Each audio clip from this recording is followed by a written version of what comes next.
മെലൂഹയിലെ ചിരഞ്ജീവികൾ ഭാഗം 4. ദൈവങ്ങളുടെ വീട്. എന്ത്? ആരാണ് അങ്ങയെ ആക്രമിച്ചത്?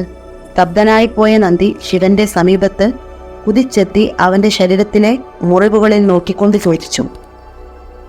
അടങ്ങ് നന്ദി, ശിവൻ പറഞ്ഞു. നദിയിലെ ആ സാഹസത്തിനു ശേഷം നിന്റെ ശരീരത്തിന്റെ അവസ്ഥ എൻ്റെ ശരീരത്തേക്കാൾ വളരെ മോശമാണ്. ഈ മുറിവ് പുറത്തു മാത്രമേയുള്ളൂ, ഒട്ടും ഗൗരവമുള്ളതല്ല. വൈദ്യന്മാർ ഈ മുറിവ് വെച്ചു കെട്ടിക്കഴിഞ്ഞു. എനിക്ക് കുഴപ്പമൊന്നുമില്ല. ഞാൻ ഖേദിക്കുന്നു പ്രഭു, ഇതെല്ലാം എൻ്റെ കുഴപ്പമാണ്. അങ്ങയെ ഒരിക്കലും ഒറ്റയ്ക്ക് വിടരുതായിരുന്നു. ഇനിയൊരിക്കലും അങ്ങനെ സംഭവിക്കുകയില്ല. ദയവായി എനിക്ക് മാപ്പ് തരിക പ്രഭു. പതിയെ നന്ദിയെ കട്ടിലിലേക്ക് തന്നെ തള്ളിക്കൊണ്ട് ശിവൻ പറഞ്ഞു, സുഹൃത്തെ, ഇവിടെ മാപ്പിന്റെ കാര്യമൊന്നും